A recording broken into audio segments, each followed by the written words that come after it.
ಜಗದೀಶ್ವರ ಪ್ರಭುಪಾದ ಕಿ ಜೈ. ಪ್ರಪಂಚದಲ್ಲಿ ಬಹಳ ಮಧುರವಾದದ್ದು ಯಾವುದಂದರೆ ಅದು ಭಗವಂತನ ನಾಮ. ಸೊ ಆ ಭಗವಂತನ ನಾಮ, ಮಧುರವಾದ ನಾಮ ಇಷ್ಟೊತ್ತರೆಗೂ ಕೀರ್ತನೆ ಮಾಡೋದಕ್ಕೆ ತುಂಬ ಧನ್ಯವಾದಗಳು. ಸೊ ಇವತ್ತಿನ ಪ್ರವಚನಕ್ಕೆ ಅಂದರೆ ಇವತ್ತು ಶನಿವಾರ ಭಗವದ್ಗೀತಾ ರಸಮಾಲಯ. ಸೊ ಇದಕ್ಕೆ ತಮಗೆಲ್ಲರಿಗೂ ಸ್ವಾಗತ. ಸೊ ನಾವು ಮೊದಲು ಪ್ರಾರ್ಥನೆ ಮಾಡ್ತಾ ಸೊ ಈ ವಿಚಾರವನ್ನು ಇವತ್ತು ತಿಳ್ಕೊಳ್ಳೋಣ. ಓಂ ಅಜ್ಞಾನತಿಮಿರಾಂಧಸ್ಯ ಜ್ಞಾನಾಂಜನಶಲಾಕಯ ಚಕ್ಷುರುನ್ಮಿಲಿತಂ ಯೇನ ತಸ್ಮೈ ಶ್ರೀ ಗುರವೇ ನಮಃ. ಶ್ರೀ ಚೈತನ್ಯ ಮನೋಭೀಷ್ಟಂ ಸ್ಥಾಪಿತಂ ಯೇನ ಭೂತಲೆ ಸ್ವಯಂ ರೂಪ ಕದಾ ಮಹ್ಯಂ ದದಾತಿ ಸ್ವಪದಾಂತಿಕಂ. ವಂದೇಹಂ ಶ್ರೀ ಗುರು ಶ್ರೀಯುತಪದಕಮಲಂ ಶ್ರೀ ಗುರುನ್ ವೈಷ್ಣವಾಂಚ ಶ್ರೀರೂಪಸಾಗ್ರಜಾತಂ ಸಹಗಣ ರಘುನಾನ್ವಿತಂ ತಂ ಸಜೀವಂ ಸಾದ್ವೈತಂ ಸಾವಧೂತಂ ಪರಿಜನ ಸಹಿತಂ ಕೃಷ್ಣ ಚೈತನ್ಯ ದೇವಂ ಶ್ರೀ ರಾಧಾ ಕೃಷ್ಣ ಪಾದಾನ್ ಸಹಗಣ ಲಲಿತಾ ಶ್ರೀ ವಿಶಾಖಾನ್ವಿತಾಂಶ. ಹೇ ಕೃಷ್ಣ ಕರುಣಾ ಸಿಂಧು ದೀನಬಂಧು ಜಗತ್ಪತೆ ಗೋಪೀಶ ಗೋಪಿಕಾ ಕಾಂತ ರಾಧಾ ಕಾಂತ ನಮೋಸ್ತುತೆ. ತಪ್ತ ಕಾಂಚನ ಗೌರಾಂಗಿ ರಾಧೆ ವೃಂದಾವನೇಶ್ವರಿ ವೃಷಭಾನುಸುತೆ ದೇವಿ ಪ್ರಣಮಾಮಿ ಹರಿಪ್ರಿಯೆ.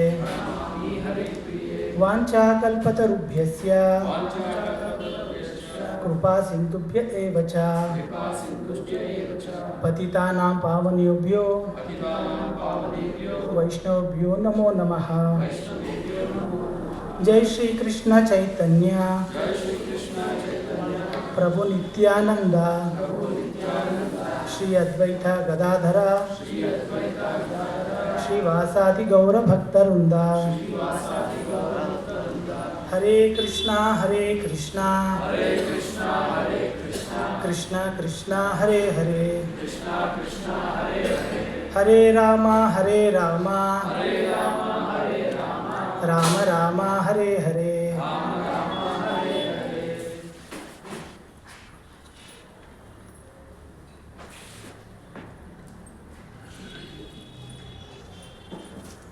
ಸೊ ಪ್ರತಿ ವಾರ ಬಂದು ತಾವು ಭಾಗವಹಿಸ್ತಾ ಇದ್ದೀರಾ. ಸೊ ನಾವು ಇವತ್ತು ಅರ್ಜುನ ಕಾರಣಗಳನ್ನು ತಿಳ್ಕೊಳ್ಳೋಣ. ಇವತ್ತು ಮೂರನೇ ಕಾರಣ, ಅರ್ಜುನ ಕೊಡ್ತಾ ಇರೋದು ಮೂರನೇ ಕಾರಣ. ಇದಕ್ಕೆ ಮುಂಚೆ 2 ಕಾರಣಗಳನ್ನು ಕೊಟ್ಟಿದ್ದರು, ಯುದ್ಧ ಮಾಡಲ್ಲ ಅನ್ನೋದಕ್ಕೆ. ಯಾರು ಹೇಳ್ತೀರಾ? ಮೊದಲನೇ ಕಾರಣ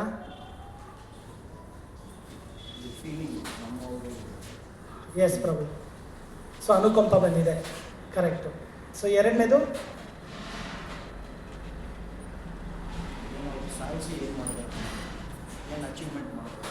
ಹಾಂ, ನಮಗೆ ಯಾವ ಥರ ಆನಂದ ಸಿಗುತ್ತೆ, ಯಾವ ರೀತಿ ಸುಖ ಇದೆ ಅಂತ ಕೇಳ್ತಾಯಿದ್ದಾರೆ. ಇವತ್ತು ವಿಶೇಷವಾಗಿ ಹೇಳ್ತಾ ಇದ್ದಾರೆ ಪಾಪದ ಭಯ.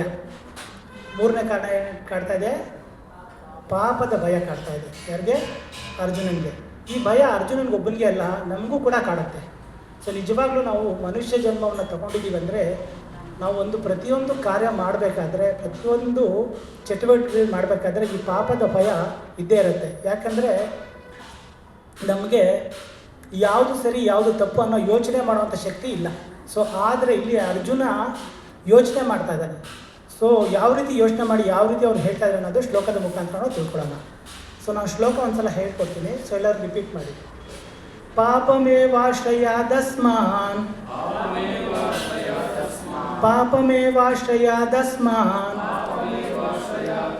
ಅದ್ವೈತಾತತಾಯಿನಃ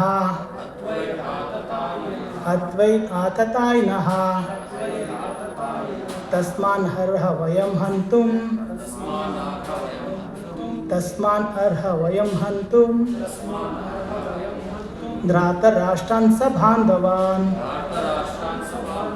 ಧೃತರಾಷ್ಟ್ರಾನ್ ಸ ಬಾಂಧವಾನ್ ಸ್ವಜನಂ ಹಿ ಕಥಂ ಹತ್ವಾ ಸ್ವಜನಂ ಹಿ ಕಥಂ ಹತ್ವಾ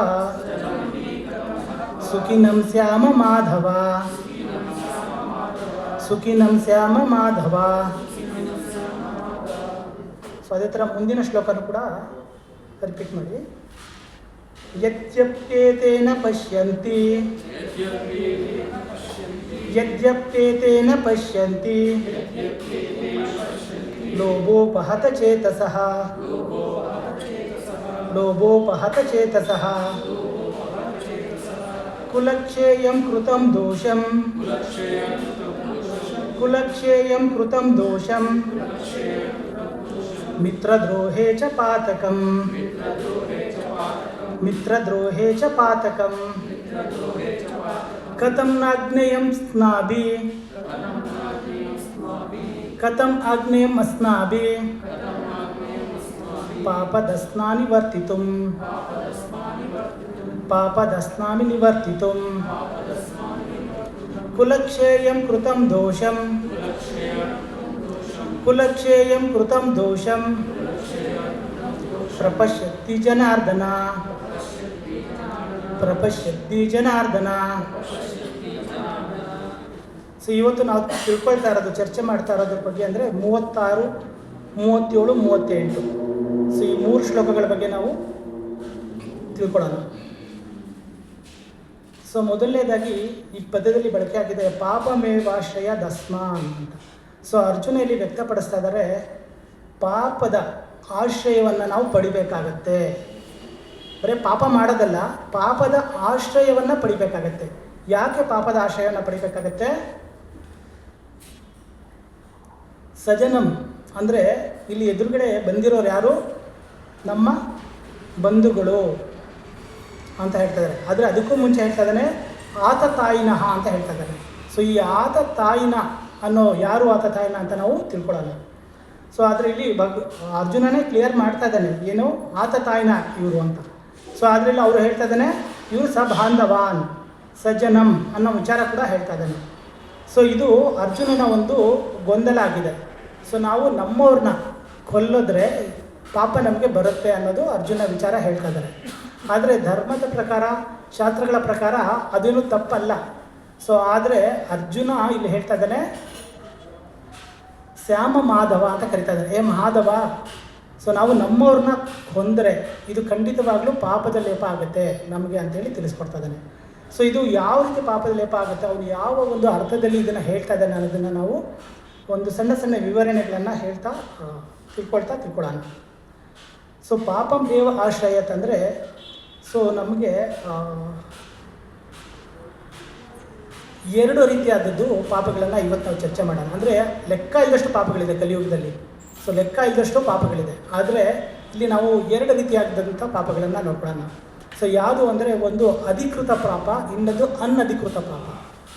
ಸೊ ಅಧಿಕೃತ ಪಾಪ ಮತ್ತು ಅನಧಿಕೃತ ಪಾಪ. ಸೊ 2 ನಡುವೆ ಡಿಫ್ರೆನ್ಸಸ್ ಹೇಳಬೇಕು ಅಂದರೆ, ಸೊ ನಾನು ನಿಮಗೆ ಸಣ್ಣದಾಗಿ ಒಂದು ವಿಚಾರ ಹೇಳ್ತೀನಿ. ಸೊ ಸರ್ಕಾರದಿಂದ ಮಾನ್ಯತೆ ಪಡೆದಿದೆ ಯಾವುದು? ಈ ವೈನ್ ಸ್ಟೋರ್ಗಳು, ಈ ಬಾರ್ ಆ್ಯಂಡ್ ರೆಸ್ಟೋರೆಂಟ್ಸ್ಗಳು, ಇವುಗಳೆಲ್ಲ ಏನದು ಸರ್ಕಾರದಿಂದ ಮಾನ್ಯತೆ ಪಡೆದಿದೆ.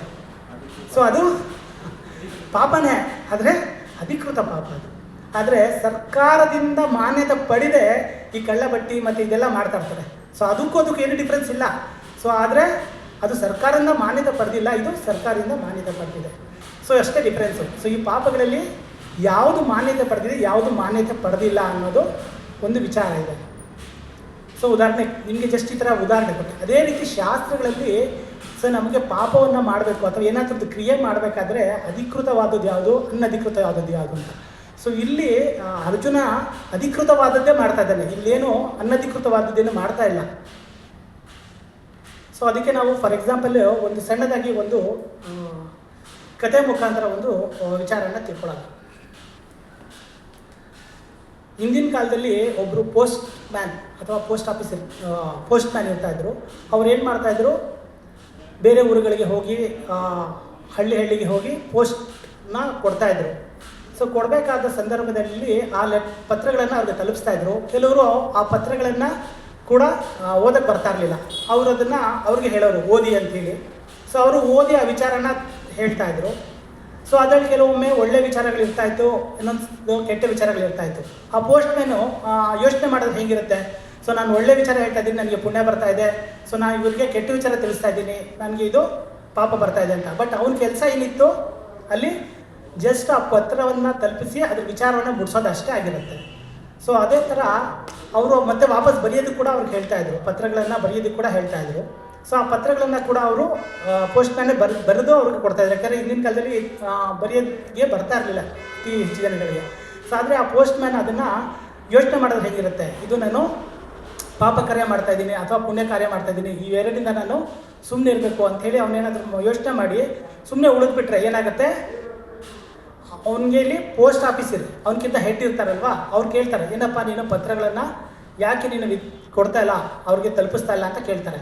ಇಲ್ಲ, ನನಗೆ ಇದರಿಂದ ಪಾಪ ಬರುತ್ತೆ, ಇಲ್ಲಿಂದ ಇದು ನನಗೆ ದೋಷ ಬರುತ್ತೆ, ಹಾಗಾಗಿ ನಾನು ಇದನ್ನು ಮಾಡೋದಿಲ್ಲ ಅಂಥೇಳಿ ಅವ್ರೇನಾದರೂ ತೀರ್ಮಾನ ಮಾಡಿ ಸುಮ್ಮನೆ ಕೂತ್ಕೊಂಡ್ರೆ ಆ ಪೋಸ್ಟ್ ಆಫೀಸು ಕಚೇರಿ ಏನು ಮಾಡುತ್ತೆ, ಅವನಿಗೊಂದು ಲೆಟ್ರ್ ಕೊಟ್ಬಿಡುತ್ತೆ. ಸರಿನಪ್ಪ, ನೀನು ಇದನ್ನು ಓದ್ಕೊಂಡಿರು ಅಂತ. ಏನಾಗಿರುತ್ತೆ ಆ ಲೆಟ್ರು, ನಿನಗೆ ಈ ಪೋಸ್ಟಿಂದ ನಿನಗೆ ಮನೆ ಕಳಿಸಿದ್ದೀವಿ, ನೀನು ಆಯಿತು ಅಂತ. ಅದೇ ಥರ ಒಬ್ಬ ಮನುಷ್ಯ ಕರ್ತವ್ಯವನ್ನು ಮಾಡಬೇಕಾದ್ರೆ ಈ ಪಾಪ ಮತ್ತು ಪುಣ್ಯ ಈ ಎರಡರನ್ನು ಯೋಚನೆ ಮಾಡಿ ಮಾಡಬೇಕಾಗತ್ತೆ. ಸೊ ಬೈ ಚಾನ್ಸ್ ಮಾಡಲಿಲ್ಲ, ನಾನೇನೂ ಮಾಡಲಿಲ್ಲ, ನಾನೇನೂ ಮಾಡೋದಿಲ್ಲ ಅಂತ ನಾವು ಸುಮ್ಮನೆ ಇರೋಕ್ಕಾದರೆ ನಿಜವಾಗ್ಲೂ ಅದು ಸಾಧ್ಯ ಇಲ್ಲ. ಏನಾದರೂ ಒಂದು ಕ್ರಿಯೆ ಇರುತ್ತೆ, ಆ ಕ್ರಿಯೆಗೆ ತಕ್ಕಂತೆ ಫಲ ಮತ್ತು ಪ್ರತಿಫಲಗಳು ಇರುತ್ತೆ. ಸೊ ಅವನೇನಾದರೂ ಅದನ್ನು ಮಾಡದೆ ಸುಮ್ಮನೆ ನಾನೇನೂ ಮಾಡೋದಿಲ್ಲ, ನನ್ನ ಪಾಡಿಗೆ ನಾನು ಸುಮ್ಮನೆ ಇದ್ಬಿಡ್ತೀನಿ ಅಂತೆಲ್ಲ ಇದ್ದರೆ ಸೊ ಅವನನ್ನು ಖಂಡಿತವಾಗ್ಲೂ ಮನೆಗೆ ಕಳಿಸ್ಬಿಡ್ತಾರೆ. ಸೊ ಅದೇ ಥರ ಸೊ ಇಲ್ಲಿ ಕೆಲವೊಂದು ವಿಚಾರಗಳನ್ನು ತಿಳ್ಕೊಳ್ಳೋಣ. ಪಾಪಂ ಏವ ಅಂದರೆ ಪಾಪದ ಚಟುವಟಿಕೆಗಳು ಮತ್ತು ಪುಣ್ಯ ಅಂದರೆ ಧರ್ಮನಿಷ್ಠೆ. ಅದರಿಂದ ಜನರು ಪ್ರತಿಯೊಂದು ಚಟುವಟಿಕೆಗಳಲ್ಲೂ ಅದು ಪಾಪವೋ ಅಥವಾ ಪುಣ್ಯವೋ ಅಂತ ಪರಿಗಣಿಸಬೇಕಾಗತ್ತೆ. ಸೊ ಅಸುರ ಸ್ವಭಾವದವರಿಗೆ ಅದು ತಿಳಿದಿಲ್ಲ. ಸೊ ನಾವು 37 ಮತ್ತು 38ರಲ್ಲಿ ತಿಳ್ಕೊಳ್ತಾ ಇದ್ವಿ. ಅದರಲ್ಲಿ ಅಸುರಿ ಸ್ವಭಾವದವರಿಗೆ ಯಾವುದು ಪಾಪ ಯಾವುದು ಪುಣ್ಯ ಅನ್ನೋದು ಅವ್ರಿಗೆ ಗೊತ್ತಿಲ್ಲ. ಅದಕ್ಕೆ ಭಗವದ್ಗೀತೆ 16ನೇ ಅಧ್ಯಾಯ 7ನೇ ಶ್ಲೋಕದಲ್ಲಿ ಹೇಳ್ತಾ ಇದ್ದಾರೆ, ಪ್ರವೃತ್ತಿಂಚ ನಿವೃತ್ತಿಂಚ ಜನಾನ ವಿದುರಾಸುರಃ ಅಂತ ಹೇಳ್ತಾ ಇದ್ದಾರೆ.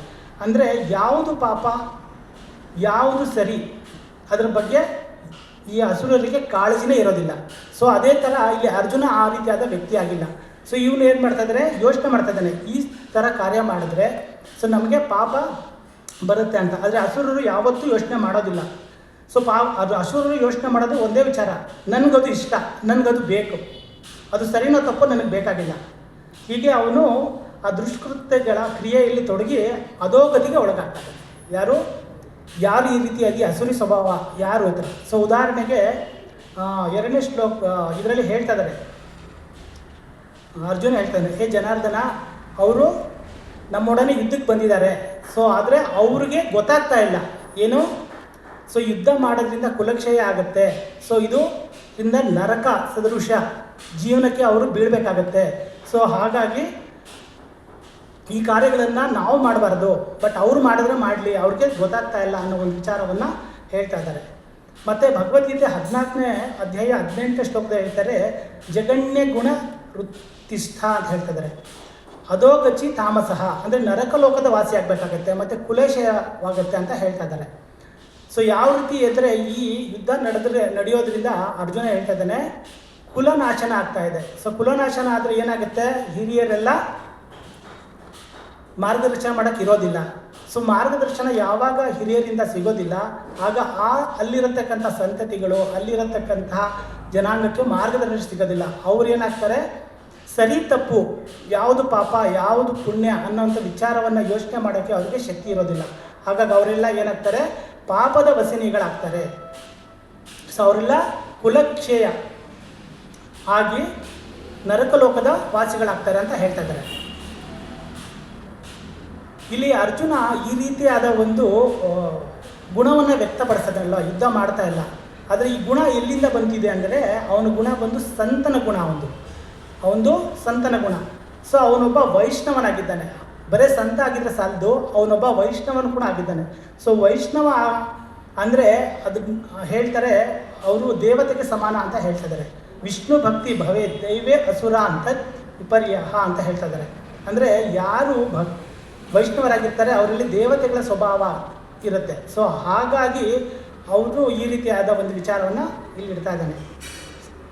ಸೊ ಮತ್ತು ಭಗವದ್ಗೀತೆ 16ನೇ ಅಧ್ಯಾಯ 6ನೇ ಶ್ಲೋಕದಲ್ಲಿ ಮತ್ತೆ ಹೇಳ್ತಾರೆ, ದೇವ ಮತ್ತು ಅಸುರರ ನಡುವೆ ವ್ಯತ್ಯಾಸವೇನು, ಸೊ ದೇವತೆಗಳು ಯಾರು, ಅಸುರರು ಯಾರು ಅಂತ ಕ್ಲೀನಾಗಿ ಅದರಲ್ಲಿ ನಮಗೆ ತಿಳಿಸ್ಕೊಡ್ತಾ ಇದ್ದಾರೆ. ಸೊ ಅದರಲ್ಲಿ 2 ವರ್ಗ ಇದೆ, ಒಂದು ದೇವತೆಗಳು, ಇನ್ನೊಂದು ಅಸುರಗಳು. ಸೊ ಯಾವಾಗಲೂ ದೇವ ಸುರ ಸಂಗ್ರಾಮ ನಡೀತಾನೆ ಇರುತ್ತೆ. ಯಾವಾಗಲೂ ದೇವ ಮತ್ತು ಅಸುರರ ನಡುವೆ ಸಂಗ್ರಾಮ ನಡೀತಾ ಇರುತ್ತೆ. ಉದಾಹರಣೆಗೆ ಸೊ ನಮ್ಮ ಒಂದು ಹೃದಯದಲ್ಲಿ ಕೂಡ ಈ ಸಂಗ್ರಾಮ ಯಾವಾಗಲೂ ಇರುತ್ತೆ. ಸೊ ಇಲ್ಲಿ ಕೃಷ್ಣ ಹೀಗೆ ಹೇಳ್ತಾ ಇದ್ದಾನೆ, ಅರ್ಜುನ ನೀನು ಸಂಹಾರ ಮಾಡಿರೋದೆಲ್ಲ ಯಾರಿಗೆ, ಅಸುರರಿಗೆ. ನೀನು ಸಂಹಾರ ಮಾಡಿದ್ದು ರಾಕ್ಷಸರಿಗೆ ಅಂತ ಭಗವಂತ ಹೇಳ್ತಾ ಇದ್ದಾರೆ. ಆದರೆ ಅರ್ಜುನ ಹೇಳ್ತಾ ಇದ್ದಾರೆ, ನನಗೆ ಸಂಹಾರ ಮಾಡೋಂತ ಯಾರಿಗೆ ಹೇಳ್ತಾ ಇದ್ದೀರಾ, ನನಗೆ ನೀವು ಯುದ್ಧದಲ್ಲಿ ಯಾರ ಜೊತೆ ತುಡಿಸ್ತಾ ಇದ್ದೀರಾ, ನನ್ನ ಸ್ನೇಹಿತರು, ನನ್ನ ತಂದೆ ಸಮಾನರಾದವರು, ನನ್ನ ಬಂಧುಗಳು, ನನ್ನ ಮಿತ್ರರು, ಸೊ ನನ್ನ ಕುಟುಂಬದವರು ಅಂಥೇಳಿ ಅವರು ತಿಳಿಸ್ಕೊಡ್ತಾ ಇದ್ದಾನೆ. ಸೊ ಇದಕ್ಕೆ ಒಂದು ಸಣ್ಣದಾಗಿ ಒಂದು ವಿಚಾರ ಹೇಳೋದಾದರೆ, ಸೊ ಮೊದಲು ಸತ್ಯಯುಗದಲ್ಲಿ ರಾಕ್ಷಸರು ಮತ್ತು ದೇವತೆಗಳು ಬೇರೆ ಬೇರೆ ಲೋಕಗಳಲ್ಲಿ ವಾಸಿಸ್ತಾ ಇದ್ರು. ಸೊ ಆವಾಗ ಅವ್ರು ಯುದ್ಧ ಮಾಡಬೇಕಾದ್ರೆ ಬೇರೆ ಬೇರೆ ಗ್ರಹಗಳಿಂದ ಬಂದು ಯುದ್ಧ ಮಾಡ್ತಾಯಿದ್ರು. ಉದಾಹರಣೆಗೆ ದೇವಲೋಕದ ಮೇಲೆ, ಸೊ ಅಥವಾ ಇನ್ನೊಂದು ಲೋಕಗಳಲ್ಲಿ ಹೋಗಿ ಯುದ್ಧವನ್ನು ಮಾಡ್ತಾಯಿದ್ರು. ತದನಂತರ ತ್ರೇತಾಯುಗದಲ್ಲಿ ಒಂದೇ ಗ್ರಹದಲ್ಲಿ ವಾಸ ಆಗಿದ್ರು. ಅದರ ದ್ವೀಪಗಳು ಇತ್ತು. ಏನಾಗಿತ್ತು, ದ್ವೀಪ. ಅವರು ಲಂಕಾ. ಸೊ ಉದಾಹರಣೆಗೆ ನಾವು ರಾಮಚಂದ್ರ ಇಲ್ಲಿ ಭರತಖಂಡದಲ್ಲಿದ್ದರೆ, ರಾವಣ ಲಂಕೆ ಅದು ದ್ವೀಪದಲ್ಲಿ ಇರ್ತಾಯಿದ್ರು. ಸೊ ತದನಂತರ ಏನಾಯಿತು, ದ್ವಾಪರ ಯುಗದಲ್ಲಿ ಸುರ ಮತ್ತು ಅಸುರರು ಎಲ್ಲಿ ಹುಟ್ಟಿದ್ರು, ಒಂದೇ ಮನೆಯಲ್ಲಿ ಹುಟ್ಟಿದ್ರು. ಒಂದೇ ಮನೆಯಲ್ಲಿ ಅಣ್ಣ ತಮ್ಮಂದಿರಾಗಿ ಹುಟ್ಟಿದ್ರು. ಉದಾಹರಣೆಗೆ ಇಲ್ಲಿ ನಾವು ಕೌರವರು ಮತ್ತು ಪಾಂಡವರು ನೋಡ್ಬೋದು. ಸೊ ಈಗ ಇನ್ನು ಬರ್ತಾ ಹತ್ತಿರ ಬಂದ್ಬಿಟ್ಟಿದೆ. ಸೊ ಆದರೆ ಕಲಿಯುಗದಲ್ಲಿ ಎಲ್ಲಿದ್ದಾರೆ ಸುರ ಮತ್ತು ಅಸುರರು, ಎಲ್ಲಿದ್ದಾರೆ ಕಲಿಯುಗದಲ್ಲಿ? ಎಸ್ ಪ್ರಭು, ಒಬ್ಬನೇ ಮನುಷ್ಯನಲ್ಲಿ ಇದ್ದಾರೆ. ಸೊ ಒಬ್ಬನೇ ಮನುಷ್ಯನಲ್ಲಿ ಇಬ್ಬರೂ ಕೂಡ ಇದ್ದಾರೆ. ಸೊ ನಾವು ಯೋಚನೆ ಮಾಡಬೇಕಾಗಿದೆ, ಈಗ ನಮ್ಮಲ್ಲಿ ಅಸುರಿ ಗುಣ ಹೆಚ್ಚಾಗಿದೆಯಾ ಅಥವಾ ದೈವ ಗುಣ ಹೆಚ್ಚಾಗಿದೆಯಾ ಅಂತ. ಸೊ ಇದಕ್ಕೆ ಈ ಶ್ಲೋಕ ಬಹಳ ಸೂಕ್ತವಾಗಿದೆ. ಪಾಪಮೇವಾಶ್ರಯಾತ್ ಅಂದರೆ ನಾವು ಪಾಪದ ಚಟುವಟಿಕೆಗಳು ಹೆಚ್ಚಾಗಿ ಮಾಡ್ತಾ ಇದ್ದೀವಾ ಅಥವಾ ಪುಣ್ಯದ ಚಟುವಟಿಕೆಗಳು ಹೆಚ್ಚಾಗಿ ಮಾಡ್ತಾ ಇದ್ದೀವಾ ಅಂತ. ಆಗಲೇ ನಾವು ಚರ್ಚೆ ಮಾಡಿದ್ವಿ, ಅಧಿಕೃತ ಪಾಪ ಮತ್ತು ಅನಧಿಕೃತ ಪಾಪ. ಸೊ ಇದನ್ನು ನಾವು ಥಿಂಕ್ ಮಾಡ್ಬೋದು. ಅಂದರೆ ಒಬ್ಬ ಮನುಷ್ಯ ಹೇಳ್ಬೋದು, ನಾನು ಪಾಪನೇ ಮಾಡದೆ ಜೀವನ ಮಾಡ್ತೀನಿ, ಪಾಪನೇ ಮಾಡದೆ ಬದುಕ್ತೀನಿ ಅಂತ. ಅದು ಸಾಧ್ಯ ಇಲ್ಲ ಅಂತ ಶಾಸ್ತ್ರಗಳು ಹೇಳ್ತಾರೆ. ಕಾರಣವಾಗಿ ಗೃಹಸ್ಥರಿಗೆ ಅಗ್ನಿಯನ್ನು ಹೊತ್ತಿಸದೆ ಬೇರೆ ಏನು ಕೆಲಸ, ಅಂದರೆ ಅಡುಗೆ ಮಾಡ್ಬೇಕಾದ್ರೆ ಅವ್ರು ಏನು ಮಾಡಬೇಕು, ಅಗ್ನಿಯನ್ನು ಹೊತ್ತಿಸ್ಲೇಬೇಕು. ಆ ಅಗ್ನಿಯನ್ನು ಹೊತ್ತಿಸಿದಾಗ ಏನಾಗುತ್ತೆ, 5 ರೀತಿಯಾದ ಪಾಪಗಳು ಬರುತ್ತೆ. ಅಗ್ನಿಯನ್ನು ಯಾಕೆ ಹೊತ್ತಿಸ್ತೀವಿ? ಊಟ ಮಾಡಲಿಕ್ಕೆ. ಊಟ ಮಾಡದೆ ಯಾರು ಇಲ್ಲಕ್ಕಾಗತ್ತಾ? ಸಾಧ್ಯನೇ ಇಲ್ಲ. ಸೊ ಹಾಗಾಗಿ ಅಗ್ನಿಯನ್ನು ಹೊತ್ತಿಸಿದಾಗ 5 ರೀತಿಯಾದ ಪಾಪಗಳು ಆಟೋಮೆಟಿಕ್ಕಾಗಿ ಬರುತ್ತೆ. ಆದರೆ ಅದು ಅನಧಿಕೃತ ಆಗಿರುತ್ತೆ. ಆದರೆ ಅದನ್ನು ಅಧಿಕೃತ ಪಾಪವನ್ನು ಯಾವ ರೀತಿ ನಾವು ಮಾಡ್ಬೋದು ಅಂದರೆ, ಅದನ್ನು ಭೋಗವನ್ನು ಮಾಡಿದಾಗ, ಭಗವಂತನಿಗೋಸ್ಕರ ತಯಾರು ಮಾಡಿದಾಗ ಏನಾಗುತ್ತೆ, ಆ ಪಾಪದಲ್ಲೂ ಸ್ವಲ್ಪ ಮಾತ್ರ ನಮಗೆ ಅಂಟೋದಿಲ್ಲ, ಪಾಪದ ದೋಷ ನಮ್ಗೆ ಸ್ವಲ್ಪನೂ ಅಂಟೋದಿಲ್ಲ. ಸೊ ಅದನ್ನು ನಾವು ಭಗವಂತನಿಗೆ ಭೋಗ ಮಾಡೇ ತಿನ್ನಬೇಕು ಅನ್ನೋದು ಬಹಳ ಸ್ಪಷ್ಟವಾಗಿ ನಮಗೆ ಈ ಶ್ಲೋಕದಿಂದ ನಮಗೆ ತಿಳುವಳಿಕೆ ಬರ್ತಾ ಇದೆ. ಮತ್ತು ನಾವು ನೋಡ್ಬೋದು, ಹಿಂದಿನ ಕಾಲದಲ್ಲಿ ಈ ಹಿರಣ್ಯಕಶಿಪು ಮತ್ತು ಇಂದ್ರ, ಸೊ ಇವ್ರ ನಡುವೆ ಯುದ್ಧ ನಡೆದಿದ್ದೆ ಅಲ್ವಾ. ಸೊ ಯುದ್ಧ ನಡೆದಾಗ ಯೂಶಲ್ ಆಗಿ ಈಗಿನ ಕಾಲದಲ್ಲಿ ಮತ್ತು ಹಿಂದಿನ ಕಾಲದಲ್ಲಿ ರಾಜರ ಯುದ್ಧಗಳು ನಡೆದಾಗ ಏನಾಗುತ್ತೆ, ಒಂದು ರಾಜ್ಯದಲ್ಲಿ ಇನ್ನೊಬ್ಬರು ರಾಜರು ವಿಜಯನ ಪಡೆದಾಗ ಅಲ್ಲಿ ನಾವು ಅನ್ಬೋದು ಅವ್ರು ವಿಜಯನ ಗಳಿಸಿದ್ರು ಅವರು ಗೆದ್ದರು ರಾಜ್ಯನ ಅಂತ. ಬಟ್ ಅದರ ಹಿಂದೆ ಏನು ಒಂದು ತತ್ವ ಇರುತ್ತೆ ಅಂದರೆ, ಅಲ್ಲಿರತಕ್ಕಂಥ ಸಂಪತ್ತನ್ನು ಲೂಟಿ ಮಾಡಬೇಕು, ಅಲ್ಲಿರತಕ್ಕಂಥ ಮಹಿಳೆಯರ ಮೇಲೆ, ಹೆಣ್ಣು ಮಕ್ಕಳ ಮೇಲೆ ಅತ್ಯಾಚಾರ ಮಾಡಬೇಕು. ಇದು ಬಹಳ ಮೂಲಭೂತವಾದ ಕಾರಣ ಆಗಿರುತ್ತೆ. ಸೊ ಇಲ್ಲಿ ಕೂಡ ದುರ್ಯೋಧನ ಅದೇ ಒಂದು ವಿಚಾರದಲ್ಲಿ ಇದಕ್ಕೆ ಬಂದಿದ್ದಾನೆ. ಏನು ಅಂದರೆ, ಇವ್ರಿಗೆ ಎಲ್ಲ ಸಂಪತ್ತನ್ನು ಲೂಟಿ ಆಲ್ರೆಡಿ ಅವರ ಪಡ್ಕೊಂಡಿದ್ದಾನೆ, ಅವ್ರ ಸಂಪತ್ತನ್ನೆಲ್ಲ ಅವನು ತೊಗೊಂಡಿದ್ದಾನೆ. ಆದರೆ ಇನ್ನೂ ಅವನಿಗೆ ತೃಪ್ತಿ ಆಗ್ತಾ ಇಲ್ಲ. ಸೊ ಅದನ್ನು ಸಂಪೂರ್ಣವಾಗಿ ಪಡ್ಕೋಬೇಕು ಅನ್ನೋದು ಅವ್ರ ಉದ್ದೇಶ ಆಗಿರುತ್ತೆ. ಅದೇ ಥರ ಹಿಂದಿನ ಕಾಲದಲ್ಲಿ ಕೂಡ ಯುದ್ಧಗಳು ನಡೆದಾಗ ಸೊ ಇದೇ ಒಂದು ಮೈಂಡ್ ಸೆಟ್ ಇಟ್ಕೊಂಡು ಯುದ್ಧ ಮಾಡ್ತಾಯಿದ್ರು. ಸೊ ಒಮ್ಮೆ ಹಿರಣ್ಯಕಶಿಪು ಮತ್ತು ಇಂದ್ರನ ನಡುವೆ ಯುದ್ಧ ನಡೆದಿತ್ತು, ನಿಮಗೆಲ್ಲ ಗೊತ್ತೇ ಇದೆ. ಸೊ ಯುದ್ಧ ನಂತರ ಇಂದ್ರ ಏನು ಮಾಡ್ತಾನೆ, ಇಂದ್ರ ಕೂಡ ಕಯಾದು ಯಾರವರು, ಹಿರಣ್ಯಕಶಿಪುವಿನ ಹೆಂಡತಿ, ಅವ್ರನ್ನ ಏನು ಮಾಡ್ತಾನೆ, ಅವನು ಕೂಡ ಕರ್ಕೊಂಡು ಹೋಗ್ಬಿಡ್ತಾನೆ. ಸೊ ಏನಕ್ಕೆ, ಆಕೆ ಕೊಲ್ಲಬೇಕು ಅನ್ನೋ ಉದ್ದೇಶ ಇರೋದಿಲ್ಲ ಅವನಿಗೆ. ಆದರೆ ಅಲ್ಲಿ ಹಿರಣ್ಯಕಶಿಪುವಿನ ಮಗ ಹುಟ್ಟಿದ ತಕ್ಷಣ ಅವನನ್ನು ಕೊಲ್ಲಬೇಕು. ಯಾಕಂದರೆ ಹಿರಣ್ಯಕಶಿಪುನ ಇಷ್ಟು ದೊಡ್ಡ ಪಾಪವನ್ನು ಮಾಡ್ತಾ ಇದ್ದಾನಲ್ವಾ. ಸೊ ಇನ್ನು ಅವನ ಮಗ ಏನಾದರೂ ಹುಟ್ಟಿದ್ರೆ ಇನ್ನೆಷ್ಟು ಮಾಡಬೇಕಾಗುತ್ತೆ ಪಾಪಕೃತ್ಯನ ಅಂತ. ಸೊ ಆಗ ತಕ್ಷಣ ನಾರದರು, ಅಲ್ಲಿ ವಿಚಾರ ಗೊತ್ತಾಗುತ್ತೆ, ನಾರದರು ಬಂದು ಏನು ಮಾಡ್ತಾರೆ, ಅಲ್ಲಿ ಅವ್ರಿಗೆ ತಿಳುವಳಿಕೆ ಕೊಡ್ತಾರೆ. ಯಾರಿಗೆ, ಇಂದ್ರನಿಗೆ. ಇಲ್ಲಪ್ಪ, ಇಲ್ಲಿ ಇವರು ಹೊಟ್ಟೆಲಿರೋದು ಮಹಾನ್ ಭಾಗವತ, ಸೊ ಇವರು ಕೃಷ್ಣನ ಭಕ್ತ ಅಂಥೇಳಿ. ಆಗ ತಕ್ಷಣ ಏನು ಮಾಡ್ತಾರೆ, ಇಂದ್ರದೇವರು ಆಕೆಗೆ 3 ಸುತ್ತನ್ನು ಹಾಕಿ ಪ್ರದಕ್ಷಿಣೆ ಮಾಡಿ ನಮಸ್ಕಾರ ಮಾಡ್ತಾರೆ. ಇದು ಒಂದು ಸಂತನ ಗುಣ ಅಥವಾ ಒಬ್ಬರು ವೈಷ್ಣವರ ಗುಣ ಅಂತ ನಾವು ಇಲ್ಲಿ ಚರ್ಚೆ ಮಾಡ್ಬೋದು. ಅದೇ ರೀತಿ ಅರ್ಜುನನ ಗುಣ ಕೂಡ ಇದೇ ರೀತಿ ಆಗಿರುತ್ತೆ. ಸೊ ಹಾಗಾಗಿ ಅವನು ಇಷ್ಟೊಂದು ಇಲ್ಲಿ ಕೊರಗ್ತಾ ಇದ್ದಾನೆ. ಅಂದರೆ ಈ ಯುದ್ಧ ನಡೆಯೋದ್ರಿಂದ ಸೊ ಇದು ನಮಗೆ ಆಗೋದಿಲ್ಲ, ಮತ್ತು ನಮಗೆಲ್ಲ ಯಾರಿಗೂ ಒಳ್ಳೇದಾಗಲ್ಲ ಅನ್ನೋ ಒಂದು ವಿಚಾರವನ್ನು, ಸೊ ಇದೇ ಒಂದು ಸಂತ ಸ್ವಭಾವದವನು, ವೈಷ್ಣವನ ಸ್ವಭಾವದಿಂದ ಅವನು ನಮಗೆ ತಿಳಿಸ್ಕೊಡ್ತಾ ಇದ್ದಾನೆ. ಸೊ ನಾವು ಕಲಿಯುಗದಲ್ಲಿ ಯಾರಾದರೂ ಹೇಳ್ಬೋದು, ಸೊ ನಮಗೆ ಇದ್ರ ಬಗ್ಗೆ ಎಲ್ಲ ನಮಗೆ ಗೊತ್ತೇ ಇಲ್ಲ ಸ್ವಾಮಿ, ನಮ್ಮ ಪಾಡಿಗೆ ನಾವು ಒಳ್ಳೆ ಕೆಲಸನೇ ಮಾಡಿಕೊಂಡು 4 ಜನಕ್ಕೆ ಒಳ್ಳೆಯದೇ ಮಾಡಿಕೊಂಡು ನಮ್ಮ ಪಾಡಿಗೆ ನಾವು ಸುಮ್ಮನೆ ಬದುಕ್ತಾ ಇದ್ದೀವಿ ಅಂತ ಹೇಳ್ಬೋದು. ಸೊ ಅದಕ್ಕೆ ನಮಗೆ ಒಂದು ಉದಾಹರಣೆ ಮುಖಾಂತರ ನಾನು ನಿಮಗೆ ತಿಳಿಸ್ತೀನಿ. ಒಬ್ಬ ವ್ಯಕ್ತಿ ಹೊಟ್ಟೆ ಹಸಿದಾಗ ಹೋಟೆಲ್ಗೆ ಹೋಗ್ತಾನೆ. ಹೋಟೆಲ್ಗೆ ಹೋಗ್ಬಿಟ್ಟು ಕೂತ್ಕೊಂಡು ಆರ್ಡ್ರ್ ಮಾಡ್ತಾನೆ. ಸೊ ಏನು ಆರ್ಡ್ರ್ ಮಾಡ್ತಾನೆ, ಅವನಿಗೆ ಸ್ಪೆಷಲ್ ಆಗಿರುವಂಥ ತಿಂಡಿಗಳು ಅಥವಾ ಏನಾದರೂ ಒಂದು ಸ್ಪೆಷಲ್ ಐಟಮ್ಗಳನ್ನು ಆರ್ಡ್ರ್ ಮಾಡ್ತಾನೆ. ಮಾಡಿದ ತಕ್ಷಣ ಏನಾಗುತ್ತೆ, ಬರುತ್ತೆ ಟೇಬಲ್ ಮೇಲೆ. ಅದರ ತಕ್ಷಣ ಬಿಲ್ ಬರೋದಿಲ್ಲ. ಬಿಲ್ ಯಾವಾಗ ಬರುತ್ತೆ, ಆದಮೇಲೆ ಬರುತ್ತೆ. ಸೊ ಆ ಬಿಲ್ ಎಲ್ಲಿ ರೆಡಿ ಆಗ್ತಾ ಇರುತ್ತೆ, ಆ ಟೇಬಲಲ್ಲಿ ರೆಡಿ ಆಗ್ತಾ ಇರುತ್ತೆ. ಯಾವ ಟೇಬಲ್ಲು, ಆ ಮ್ಯಾನೇಜರ್ ಟೇಬಲಲ್ಲಿ ರೆಡಿ ಆಗ್ತಾ ಇರುತ್ತೆ ಆ ಬಿಲ್ಲು. ಸೊ ಅದೇ ಥರ ಒಬ್ಬ ವ್ಯಕ್ತಿ ಏನು ಮಾಡ್ತಾನೆ, ಸೊ ಕೆಲಸ ಮಾಡ್ತಾಯಿದ್ರೆ ಆ ತಕ್ಷಣ ಅವನಿಗೆ ಅದ್ರ ರಿಯಾಕ್ಟ್ ಗೊತ್ತಾಗದಿರ್ಬೋದು, ಅವನು ಆರಾಮಾಗಿರ್ಬೋದು, ಆದರೆ ಆ ಬಿಲ್ಲು ಇರ್ತಾರೆ. ಸೊ ಅವನ್ನೆಲ್ಲ ಊಟ ಮಾಡಿದ್ಮೇಲೆ ಕೇಳ್ತಾರೆ, ಎಲ್ಲ ಊಟ ಆಯ್ತಾನಪ್ಪ ಅಂತ. ಆಯಿತು ಅಂದ ತಕ್ಷಣ ಸರಿ ನಾವು ಹೋಗ್ತೇವೆ ಅಂದರೆ, ಇಲ್ಲಪ್ಪ ಬಿಲ್ ಕೊಡ್ಬೇಕು ನೀನು ಇರು ಅಂತಾರೆ. ಸೊ ಆ ಬಿಲ್ನ ತಂದು ಅಲ್ಲಿ ಕೊಡ್ತಾರೆ. ನಾವು ಹಲವಾರು ಸಿನಿಮಾಗಳಲ್ಲಿ ನೋಡಿರ್ಬೋದು. ಸೊ ಹೀರೋಗಳು ಬರ್ತಾರೆ, ಸೊ ಊಟ ಮಾಡ್ತಾರೆ, ಅವ್ರಿಗೆ ಅದ್ರ ಬಗ್ಗೆ ತಿಳುವಳಿಕೆನೇ ಇರಲ್ಲ. ಅಯ್ಯೋ ಬಿಲ್ ಕೊಡ್ಬೇಕಾ, ನಾನೇನೋ ಧರ್ಮಛತ್ರ ಅಂತ ತಿಳ್ಕೊಂಬಂದ್ಬಿಟ್ಟೆ, ಸೊ ಏನೋ ಅಂತ. ಬಟ್ ಆದರೆ ಅದು ನಡೆಯೋದಿಲ್ಲ. ಸೊ ಅಲ್ಲಿ ಹಿಡ್ಕೋತಾರೆ ಅವ್ರನ್ನ. ಹಿಡ್ಕೊಂಡು ಏನು ಮಾಡ್ತಾರೆ, ಇಲ್ಲಪ್ಪ ಇದಕ್ಕೆ ನೀನು ಸರಿಯಾದ ಬೆಲೆನ ತೆತ್ತಲೇಬೇಕು ಅಂತ ಹೇಳ್ತಾರೆ. ಇಲ್ಲ ನನಗೆ ಗೊತ್ತಿಲ್ಲ ಅಂತ ಹೇಳಿದಾಗ, ಕೇಳಬೇಕಾಗಿತ್ತು, ಒಂದು ಮೆನ್ಯೂ ಕಾರ್ಡ್ ಅಲ್ಲಿ ಇಟ್ಟಿರ್ತಾರೆ, ಸೊ ಅದನ್ನು ನೀನು ಓದಬೇಕಾಗಿತ್ತು ಅಥವಾ ಯಾರನ್ನಾದ್ರೂ ಕೇಳಿ ತಿಳ್ಕೊಬೇಕಾಗಿತ್ತು ಅಂತ. ಅದೇ ಥರ ನಾವು ಮನುಷ್ಯ ಜನ್ಮದಲ್ಲಿ ಹುಟ್ಟಿದ ಮೇಲೆ ನಮ್ಮ ಪಾಡಿಗೆ ನಾವು ಒಳ್ಳೆ ಕೆಲಸ ಮಾಡಿಕೊಂಡು, ಇಲ್ಲ ನಾನು ಯಾರಿಗೂ ಕೆಟ್ಟದ್ದು ಮಾಡಲ್ಲ, ನಾನು ಸುಮ್ಮನೆ ಎದ್ಬಿಡ್ತೀನಿ ಅಂದರೆ ಪ್ರಕೃತಿ ಅನ್ನೋದು ಬಿಡೋದಿಲ್ಲ. ಪ್ರಕೃತಿ ಏನು ಮಾಡುತ್ತೆ, ಸೊ ನಮಗೆ ವಿಚಾರಕರಾಗಿ ವಿಚಾರನ ಹೇಳುತ್ತೆ, ನೀನು ತಿಳ್ಕೊಬೇಕಾಗಿತ್ತು, ಮಾಡಬೇಕಾಗಿತ್ತು ಅಂತ ಹೇಳ್ತಾರೆ. ಸೊ ಅದಕ್ಕೆ ಪುರಂದರದಾಸರದು ಒಂದು ಸಣ್ಣ ಒಂದು ಕೀರ್ತನೆ ಕೂಡ ಇದೆ. ಸೊ ಏನು ಹೇಳ್ತಾರೆ ಅಂದರೆ, ಆ ಕೀರ್ತನೆಯಲ್ಲಿ ನಾನಾ ಜನ್ಮವ ಎತ್ತಿದೆಯಂತೆ, ಅಂದರೆ ನಾನಾ ಜನ್ಮವನ್ನು ಎತ್ತಿದೆಯಂತೆ, ಮನುಷ್ಯನಾಗಿ ಹುಟ್ಟಿದೆಯಂತೆ, ಕಾನನ ತಿರುಗುತ್ತಂತೆ, ತನ್ನನ್ನು ತಾನು ಬರೆಯಿತಂತೆ. ಯಾರಿದು ಅಲ್ವಾ? ಸೊ ಏನು ಹೇಳ್ತಾ ಇದೆ, ಪ್ರಾಣಿ ವರ್ಗದಿಂದ, ಪಕ್ಷಿ ವರ್ಗದಿಂದ, ಗಿಡಮರ್ಗದಿಂದ, ಎಲ್ಲ ವರ್ಗಗಳಿಂದ ಮನುಷ್ಯ ಜನ್ಮಕ್ಕೆ ಬಂದಿದೆ.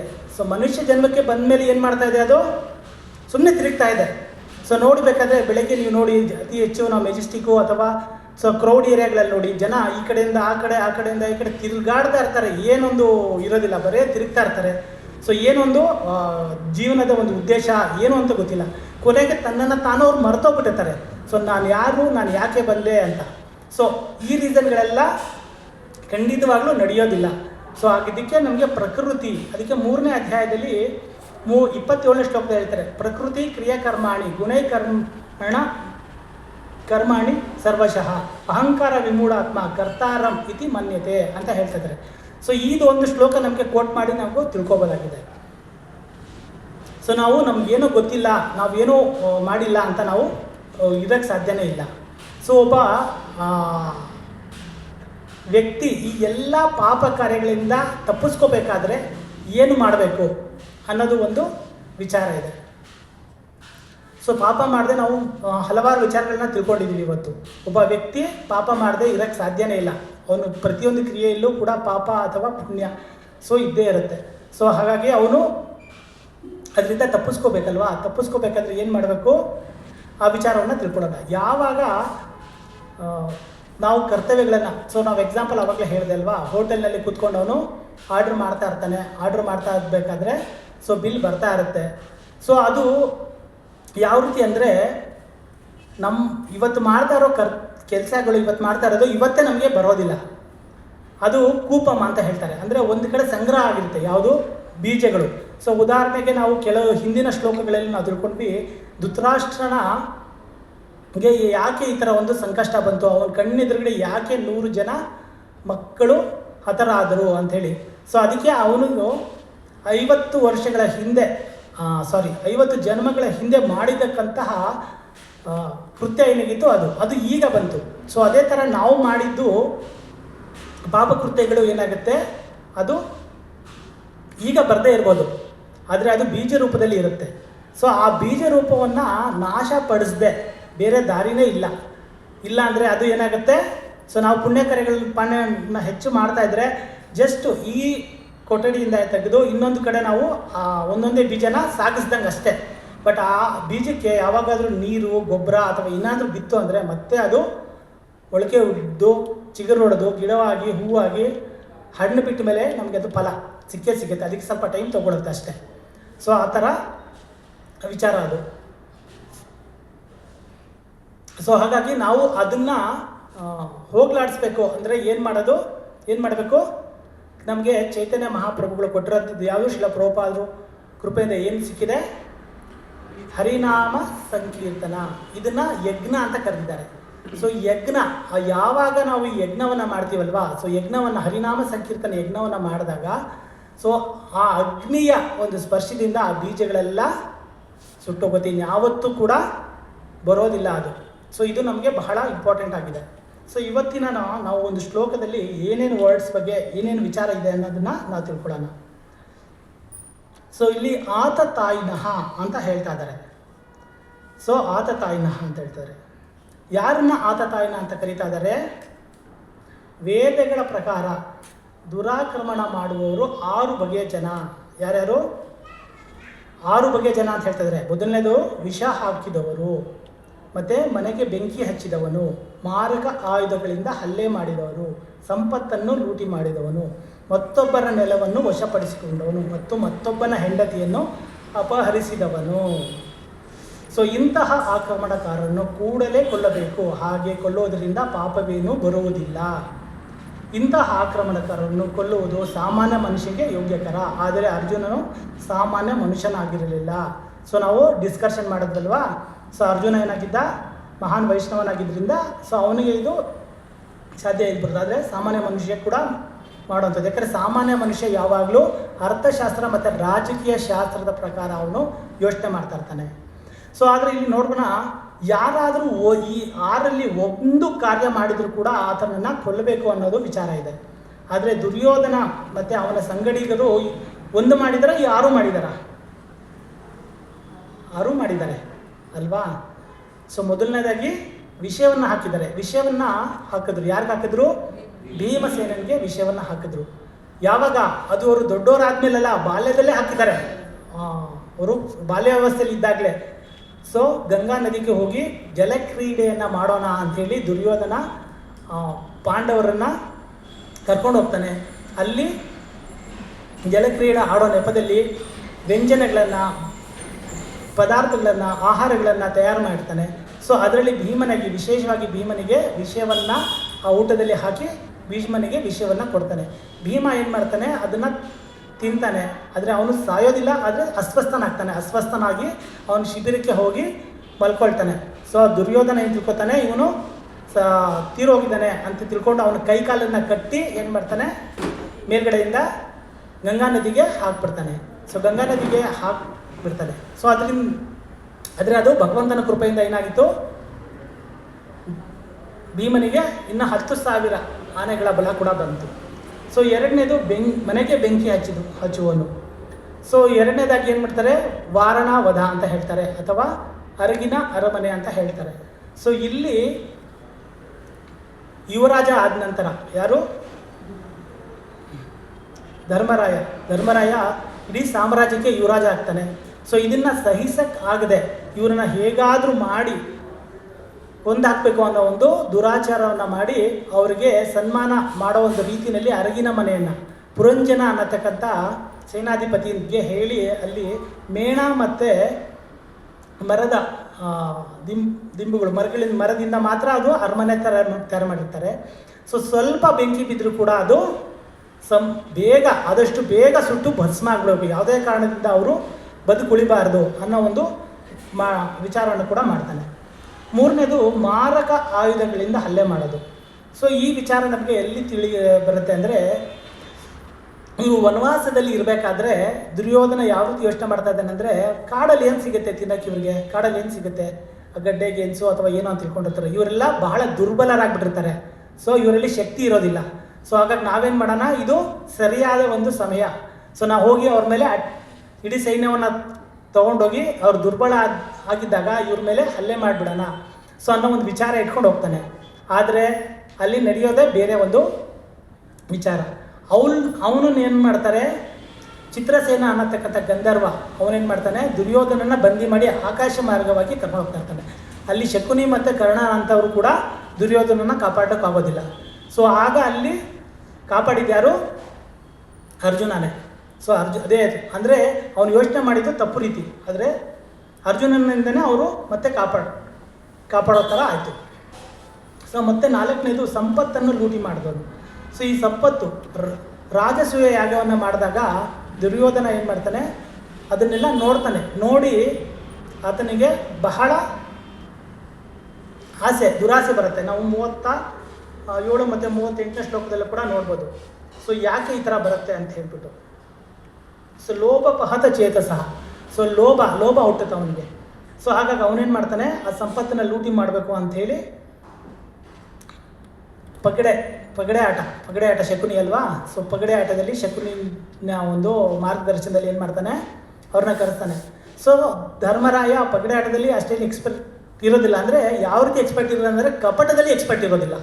ಸೊ ಅವನಿಗೆ ಕಪಟ ಮಾಡೋದು ಧರ್ಮರಾಯನಿಗೆ ಗೊತ್ತಿರೋದಿಲ್ಲ, ಆದರೆ ಶಕುನಿಗೆ ಬಹಳ ಚೆನ್ನಾಗಿ ಗೊತ್ತಿರುತ್ತೆ ಕಪಟ ಮಾಡೋದು. ಸೊ ಹಾಗಾಗಿ ಅವನೇನು ಮಾಡ್ತಾನೆ, ಕಪಟದಿಂದ ಅವರ ಒಂದು ಸಂಪತ್ತನ್ನು ಲೂಟಿ ಮಾಡ್ತಾನೆ. ಮತ್ತು ಮತ್ತೊಬ್ಬರ ನೆಲವನ್ನು ವಶಪಡಿಸ್ಕೊಳ್ತಾನೆ. ಸೊ ಮತ್ತು ಅವರ ಇಡೀ ಸಂಪತ್ತು ಮತ್ತು ಅವರ ನೆಲವನ್ನು ಕೂಡ ವಶಪಡಿಸ್ಕೊಳ್ತಾ ಇದ್ದಾರೆ. ಅವ್ರಿಗೆ 12 ವರ್ಷ ವನವಾಸ, 1 ವರ್ಷ ಅಜ್ಞಾತವಾಸ. ಸೊ ಈ ರೀತಿಯಾಗಿ ಕಳಿಸ್ಕೊಡ್ತಾ ಇದ್ದಾರೆ. ಸೊ ಮತ್ತು ಮತ್ತೊಬ್ಬರ ಹೆಂಡತಿಯನ್ನು ಅಪಹರಿಸೋದು. ಸೊ ಇದು ನಾವು ಜಯದ್ರಥ ಒಂದು ಕಥೆಯಲ್ಲಿ ಕೇಳ್ಬೋದು. ಜಯದ್ರಥ ಏನು ಮಾಡ್ತಾನೆ, ಜಯದ್ರಥ ಯಾರು, ಧೃತರಾಷ್ಟ್ರನ ಅಳಿಯ. ಸೊ ಅವನು ಏನು ಮಾಡ್ತಾನೆ, ದ್ರೌಪದಿಯನ್ನು ಅಪಹರಿಸ್ಕೊಂಡು ಕರ್ಕೊಂಡು ಹೋಗ್ತಾ ಇರ್ತಾನೆ. ಆಗ ಅಲ್ಲಿ ಭೀಮ ಅವನಿಗೆ ಸರಿಯಾದ ಒಂದು ಪಾಠವನ್ನು ಕಲಿಸ್ತಾನೆ. ಸೊ ಅದೇ ಥರ ನಮಗೆ ಇಲ್ಲಿ ಕೂಡ ಇಲ್ಲಿ ಅಸತ್ ಸಭಾ ಅಂತ ಕರೀತಾರೆ. ಯಾವುದನ್ನ, ದ್ಯೂತ ಸಭಾ ನಡೀತಲ್ವಾ, ಆ ಸಭೆಯನ್ನು ಅಸತ್ ಸಭಾ ಅಂತ ಕರೀತಾ ಇದ್ದಾರೆ. ಸೊ ಅಸತ್ ಸಭಾದಲ್ಲಿ ದ್ರೌಪದಿಯ ಚೀರಹರಣ ಆಗುತ್ತೆ. ಚೀರಹರಣ ಅಂದರೆ ನೀವು ಇಮ್ಯಾಜಿನೇಷನ್ ಮಾಡ್ಕೊಳ್ಳಿ, ತುಂಬ ಚೀರಾಟ ಇರುತ್ತೆ, ತುಂಬ ಒಂದು ನರಳಾಟ ಇರುತ್ತೆ ಆಕೆ. ಆದರೆ ಯಾರೂ ಕೂಡ ಆಕೆಯನ್ನು ರಕ್ಷಿಸೋದಿಲ್ಲ. ಸೊ ಈ ಥರ ಒಂದು ಪರಿಸ್ಥಿತಿ ಇರುತ್ತೆ. ಸೊ ಕರ್ಣ ಅಂಥವರು ಕೂಡ ಏನು ಮಾಡ್ತಾರೆ, ಆಕೆಯನ್ನು ವೇಶ್ಯೆ ಅಂತ ಕರೀತಾರೆ. ಸೊ ವೇಶ್ಯ ಅಂತ ಕರೆದ್ಬಿಟ್ಟು ಆಕೆಯನ್ನು ನಿರವಸ್ತ್ರವಾಗಿ ಮಾಡಿ ಅಂತ ಹೇಳಿ ದುಶ್ಯಾಸನಿಗೆ ಹೇಳ್ತಾರೆ. ಸೊ ಅದನ್ನು ಮಾತು ಕೇಳಿ ದುರ್ಯೋಧನ ಆ ಒಂದು ಆರ್ಡರ್ ಕೊಡ್ತಾನೆ. ಸೊ ಆಗ ದುಶ್ಯಾಸನ ಆ ಒಂದು ದುಷ್ಟ ಕೆಲಸಕ್ಕೆ ಕೈ ಹಾಕ್ತಾನೆ.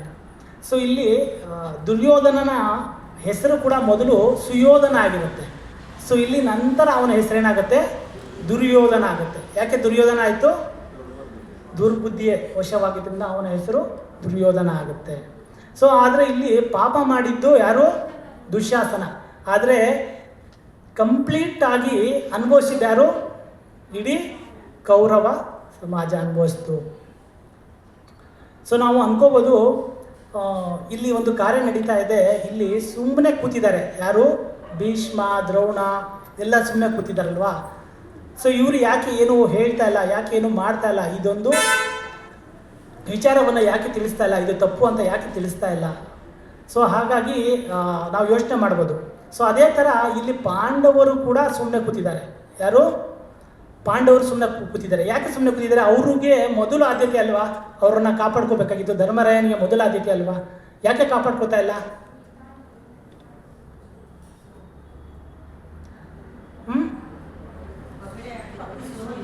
ಪಗಡೆ ಆಟದಲ್ಲಿ ಸೋತಿದ್ರು. ಮೊದಲು ಸೋತಿದ್ದು ಯಾರು? ಧರ್ಮರಾಯ. ಸೋತ ಮೇಲೆ ಅವನ ಹೆಂಡತಿನ ಆಡ ಹಿಡೋದಕ್ಕೆ ಅವನಿಗೆ ಅಧಿಕಾರನೇ ಇರಲ್ಲ. ಸೋತಿರೋನು ಇನ್ನೊಂದು ವಸ್ತುನ ಹೆಂಗಿಡ್ತಾನೆ? ಅವನ ಹತ್ರ ಇಲ್ಲವೇ ಇಲ್ವಲ್ಲ, ಅವನು ಸಂಪೂರ್ಣ ಸೋತೋಗ್ಬಿಟ್ಟಿದ್ದಾನಲ್ವಾ. ಇದೇ ಪ್ರಶ್ನೆನ ಕೂಡ ದ್ರೌಪದಿ ಕೂಡ ಕೇಳ್ತಾಳೆ ಎಲ್ಲರಿಗೂ.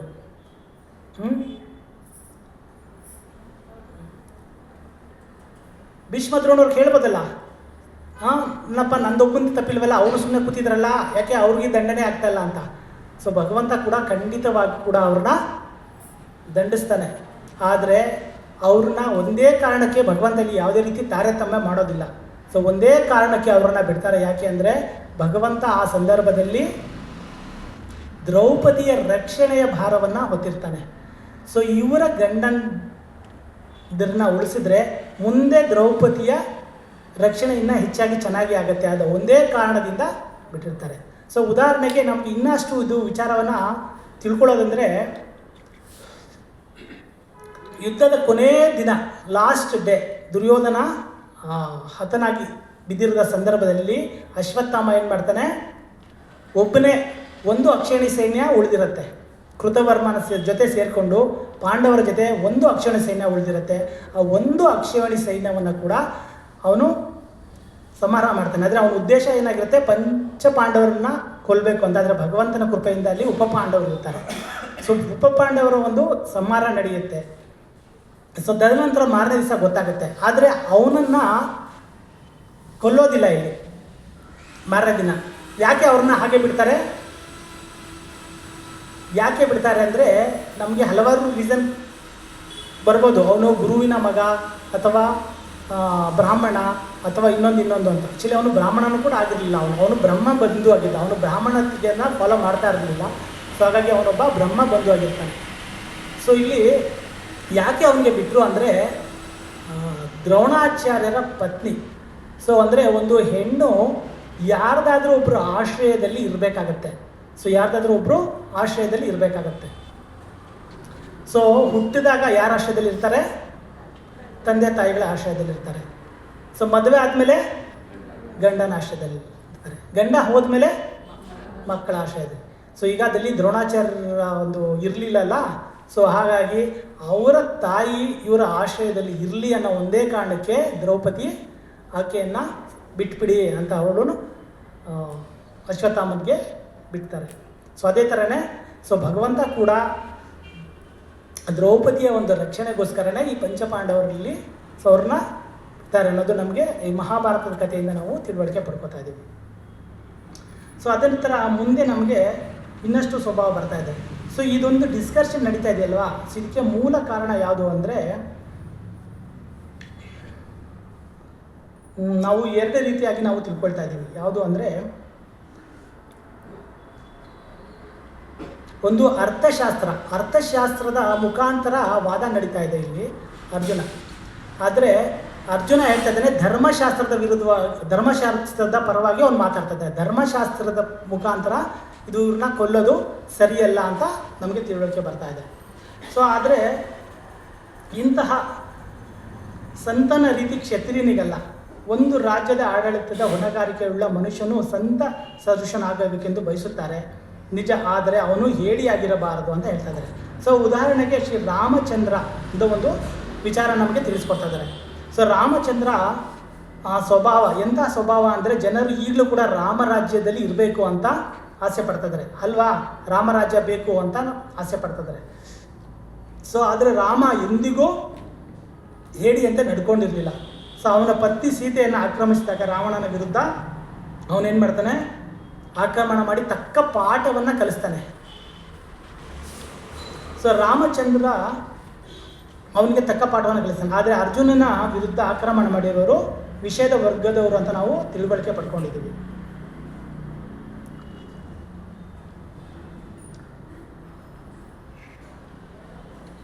ಸೊ ಅದೇ ರೀತಿ ಒಂದು ವಿಚಾರಲ್ಲಿ ಮಾಧವ ಅಂತ ಕರೀತಾ ಇದ್ದಾರೆ. ಯಾರನ್ನ? ಕೃಷ್ಣನ್ನ. ಈ ಮಾ ಅಂದರೆ ಯಾರು? ಲಕ್ಷ್ಮಿ. ಲಕ್ಷ್ಮೀ ದೇವಿ. ಮಾ ಅಂದರೆ ಲಕ್ಷ್ಮಿ. ಧವ ಅಂದರೆ ಪತಿ, ಲಕ್ಷ್ಮಿಯ ಪತಿ. ಲಕ್ಷ್ಮಿಯ ಪತಿ ಯಾರು? ಮಹಾದೇವ, ಕೃಷ್ಣ ಅಲ್ವಾ. ಸೊ ಲಕ್ಷ್ಮೀ ದೇವಿ ಯಾರು? ಮಂಗಳವನ್ನು ಉಂಟು ಮಾಡೋರು, ಮಂಗಳವನ್ನು ತಂದುಕೊಡೋರು, ಸೌಭಾಗ್ಯವನ್ನು ಕೊಡೋರು. ಸೊ ಆದರೆ ಈ ಥರ ನನಗೆ ಯಾಕೆ ಭಾಗ್ಯವನ್ನು ತಂದುಕೊಡ್ತಾ ಇದೆಯಾ, ದೌರ್ಭಾಗ್ಯವನ್ನು ತಂದುಕೊಡ್ತಾ ಇದೆಯಾ ಕೃಷ್ಣ, ಏ ಮಾಧವ ಅನ್ನೋ ಒಂದು ವರ್ಡನ್ನು ಕೂಡ ಇಲ್ಲಿ, ಪದವನ್ನು ಕೂಡ ಇಲ್ಲಿ ವಿಶೇಷವಾಗಿ ತಿಳಿಸ್ಕೊಳ್ತಾರೆ. ಆದರೆ ನಿಜವಾಗ್ಲೂ ಹೇಳಬೇಕಾದ್ರೆ ಕೃಷ್ಣ ಭಕ್ತರಿಗೆ ಮಾತ್ರವಲ್ಲ, ಯಾರಿಗೂ ಅವರು ದೌರ್ಭಾಗ್ಯವನ್ನು ತಂದುಕೊಡೋದಿಲ್ಲ. ಅದು ವಿಶೇಷವಾಗಿ ಯಾರಿಗೂ ದೌರ್ಭಾಗ್ಯ ಕೊಡೋದಿಲ್ಲ. ಇನ್ನು ಭಕ್ತರ ವಿಚಾರ ನಾವು ಹೇಳಬೇಕಾದ್ರೆ ಅದು ಅವರು ಭಕ್ತರಿಗೆ ಯಾವಾಗಲೂ ದೌರ್ಭಾಗ್ಯವನ್ನು ತಂದು ಕೊಡೋದೇ ಇಲ್ಲ ಅಂತ ಹೇಳ್ತಾ ಇದ್ದಾರೆ. ಮತ್ತು 37-38ನೇ ಅನುವಾದದಲ್ಲಿ ನೋಡೋಣ. ಹೇ ಜನಾರ್ದನ, ಈ ಜನರ ಹೃದಯಗಳು ಸಂಪೂರ್ಣವಾಗಿ ದುರಾಶೆಯ ವಶವಾಗಿದೆ. ತಮ್ಮ ಕುಟುಂಬದವರನ್ನು ಕೊಲ್ಲುವುದಾಗಲಿ ಮಿತ್ರದೋಹದಲ್ಲಾಗಲಿ ಇವರಿಗೆ ದೋಷವೇನೂ ಕಾಣುವುದಿಲ್ಲ. ಆದರೆ ಕುಲಕ್ಷಯ ಮಾಡುವುದು ಪಾಪವೆಂದು ತಿಳಿದ ನಾವು ಈ ಪಾಪ ಕಾರ್ಯಗಳನ್ನೇಕೆ ಮಾಡಬೇಕು? ಸೊ ನಾವು ಆಗಲೇ ವಿಚಾರಗಳನ್ನೆಲ್ಲ ಚರ್ಚೆ ಮಾಡಿದ್ದೀವಿ. ಸೊ ನಾವು ಯಾಕೆ ಪಾಪ ಕಾರ್ಯಗಳನ್ನು ಮಾಡಬೇಕು ಅಂತ ಇಲ್ಲಿ ಕೇಳ್ತಾ ಇದ್ದೀನಲ್ವಾ. ಸೊ ಎದುರಾಳಿ ಯುದ್ಧಕ್ಕಾಗಲಿ ಜೂಜಿಗಾಗಲಿ ಆಹ್ವಾನಿಸಿದಾಗ ಕ್ಷತ್ರಿಯವನ್ನು ತಿರಸ್ಕರಿಸೋಕ್ಕೆ ಆಗೋದಿಲ್ಲ. ಇಂತಹ ಕರ್ತವ್ಯಕ್ಕೆ ಬದ್ಧನಾದ ಅರ್ಜುನನು ಯುದ್ಧ ಮಾಡಲು ನಿರಾಕರಿಸುತ್ತಿಲ್ಲ. ದುರ್ಯೋಧನನ ಪಕ್ಷವು ಅವನಿಗೆ ಸವಾಲೆಸೆದಿತ್ತು. ಈ ಸನ್ನಿವೇಶದಲ್ಲಿ ಎದುರು ಪಕ್ಷವು ಇಂಥ ಸವಾಲಿನ ಪರಿಣಾಮಕ್ಕೆ ಕುರುಡಾಗಿರಬಹುದು ಎಂಬುದನ್ನು ಅರ್ಜುನನು ಪರಿಗಣಿಸಿದ್ದಾನೆ. ಇವನು ಇದರ ದುಷ್ಪರಿಣಾಮಗಳನ್ನು ಕಾಣಬಲ್ಲವನಾಗಿದ್ದಾನೆ. ಸೊ ಆದುದರಿಂದ ಅವನು ಸವಾಲನ್ನು ಒಪ್ಪಿಕೊಳ್ಳುವುದು ಸಾಧ್ಯವಿಲ್ಲ. ಪರಿಣಾಮ ಒಳ್ಳೆಯದಿದ್ದಾಗ ಮಾತ್ರ ಕರ್ತವ್ಯವು ವ್ಯಕ್ತಿಯನ್ನು ಬಂಧಿಸುತ್ತದೆ. ಪರಿಣಾಮವು ಬೇರೆಯೇ ರೀತಿಯದಾಗಿದ್ದಾಗ ಅದು ಯಾರನ್ನು ಕಟ್ಟುಪಾಡಿಗೆ ಒಳಪಡಿಸುತ್ತಿಲ್ಲ. ಸೊ ಅರ್ಜುನ ಇಲ್ಲಿ ಇನ್ನೊಂದು ಕೂಡ ಮೈನ್ ಭಾರತದಲ್ಲಿ ಶಿಲ ಪ್ರಭಾದ ಕೂಡ ನಮಗೆ ತಿಳಿಸ್ತಾ ಇದ್ದಾರೆ. ಸೊ ಒಳ್ಳೇದು ಆಗುತ್ತೆ ಅಂದಾಗ ಮಾತ್ರನೇ ಸೊ ನಾವು ಆ ಕಾರ್ಯವನ್ನು ಒಪ್ಕೋಬೇಕಾಗತ್ತೆ. ಒಳ್ಳೇದಾಗಲ್ಲ ಅಂದರೆ ಆ ಕಾರ್ಯವನ್ನು ನಾವು ಒಪ್ಕೊಳ್ಳೋದು ಅವಶ್ಯಕತೆ ಇರೋದಿಲ್ಲ ಅನ್ನೋದು ಕೂಡ ನಮಗೆ ತಿಳುವಳಿಕೆ ಬರ್ತಾ ಇದೆ. ಸೊ ಯುದ್ಧ ಮಾಡುವುದರ ಪರವಾಗಿ ಮತ್ತು ವಿರುದ್ಧವಾಗಿ ಈ ಎಲ್ಲ ಅಂಶಗಳನ್ನು ಪರಿಶೀಲಿಸಿ ಅರ್ಜುನನು ತಾನು ಯುದ್ಧ ಮಾಡೋದಿಲ್ಲ ಎಂದು ನಿರ್ಧರಿಸಿದ. ಸೊ ಏನೋ ಇವತ್ತು ಮುಖ್ಯವಾಗಿ ಏನು ವಿಚಾರವನ್ನು ತಿಳಿಸ್ತಾ ಇದ್ದ ಅರ್ಜುನ ಯುದ್ಧ ಮಾಡೋದಕ್ಕೆ ಕಾರಣ ಏನು ಕೊಟ್ಟಿದ್ದಾನೆ ಇವತ್ತು? ಪಾಪ ಪ್ರಜ್ಞೆ. ಸೊ ಅಥವಾ ಪಾಪದ ಭಯ ಸೊ ಅವನಲ್ಲಿ ಕಾಡ್ತಾ ಇದೆ. ಸೊ ಇದು ನಮಗೆ ಪಾಪದ ಭಯ ಬರುತ್ತೆ ಅಂತ ತಿಳುವಳಿಕೆ ಪಡ್ಕೊಂಡು ಅವನೇನು ಮಾಡ್ತಾ ಇದ್ದಾನೆ. ಆದರೆ ಇವತ್ತಿನ ಜನಾಂಗ ಯೋಚನೆಯನ್ನು ಮಾಡುವಷ್ಟು ಕೂಡ ಅವರಲ್ಲಿ ಬುದ್ಧಿ ಉಳಿದಿಲ್ಲ. ಸರಿ ತಪ್ಪು ಅನ್ನೋದಕ್ಕೆ ಯೋಚನೆ ಕೂಡ ಇವತ್ತು ಮಾಡೋಕ್ಕೆ ಇಲ್ಲ. ಯಾಕೆ ಅಂದರೆ ನಮ್ಮ ಒಂದು ಎಜುಕೇಷನ್ ಸಿಸ್ಟಮು, ನಮ್ಮ ಒಂದು ಸಮಾಜದಲ್ಲಿ ಏನು ನಡೀತಾ ಇದೆ ಅಂದರೆ ಯಾರ್ದನ ತಲೆ ಹೊಡೆದಾಕು ಪರವಾಗಿಲ್ಲ, ನೀನು ಅವನ ಆಸ್ತಿನ ತೊಗೊಂಡು ಚೆನ್ನಾಗಿದೆ ಅಲ್ವಾ. ಸೊ ಈ 6 ರೀತಿಯದು ಇವತ್ತು ಕೂಡ ನಾವು ನೋಡ್ತಾ ಇರ್ತೀವಿ. ಸೊ ಒಬ್ಬರು ಹತತಾಯಿನ ನಡೀತಾನೆ ಇರುತ್ತೆ, ಕಲಿಯುಗದಲ್ಲಿ ಕೂಡ ನಡೀತಾನೆ ಇರುತ್ತೆ. ಸೊ ಆದರೆ ಏನಾನ ಆಗು, ನೀನು ಚೆನ್ನಾಗಿರಬೇಕಾದ್ರೆ ಅದು ಪಾಪ ಆಗಿದ್ರೂ ಆಗಲಿ ಪುಣ್ಯ ಆದ್ರ ಮೇಲೆ ನೀನು ತಲೆ ಕೆಡಿಸ್ಕೋಬೇಡ, ಫಸ್ಟು ನೀನು ಚೆನ್ನಾಗಿರು. ಸೊ ಅನ್ನತಕ್ಕಂಥ ಒಂದು ಎಜುಕೇಷನ್ನೇ ನಮಗೆ ಸಿಗ್ತಾ ಇದೆ. ಸೊ ಆದರೆ ಈ ಥರ ಭಗವದ್ಗೀತೆ, ಈ ಥರ ಭಗವಂತನ ವಿಚಾರವನ್ನು ಇದ್ರ ಸಲುವಾಗೇ ನಮಗೆ ಸಿಕ್ಕಿದೆ. ಸೊ ಯಾಕೆ ಅಂದರೆ ಈ ಭಗವದ್ಗೀತೆಯನ್ನು ಪ್ರತಿಯೊಬ್ಬರು ಓದ್ಕೊಂಡು ಪ್ರತಿಯೊಬ್ಬರು ಈ ವಿಚಾರವನ್ನು ತಿಳ್ಕೊಂಡು ಇದನ್ನು ಹೇಳಬೇಕು. ಬೇರೆಯವ್ರಿಗೆ ಹೇಳಿದಾಗ ಸರಿ ತಪ್ಪು ಅನ್ನೋ ಒಂದು ವಿಚಾರ ಏನಾಗುತ್ತೆ, ಸೊ ಅವರಲ್ಲಿ ಬರುತ್ತೆ. ಸೊ ಓಕೆ, ಇಲ್ಲಿಗೆ ನಾನು ಇವತ್ತಿನ ಒಂದು ಪ್ರವಚನಕ್ಕೆ ವಿರಾಮನ ಕೊಡ್ತಾ ಇದ್ದೀವಿ. ಸೊ ಯಾರಿಗಾದರೂ ಇವತ್ತಿನ ಒಂದು ಪ್ರವಚನದಲ್ಲಿ ಏನಾದರೂ ನಾನು ಹೇಳೋದ್ರಲ್ಲಿ ಡೌಟ್ ಇದೆಯಾ ಅಥವಾ ಏನಾದರೂ ಕ್ಲಾರಿಫಿಕೇಷನ್ ಆಗಿಲ್ಲ ಅಥವಾ ಏನಾದರೂ ಒಂದು ಪ್ರಶ್ನೆಗಳು ಇದ್ದರೆ ನೀವು ಕೇಳ್ಬೋದು.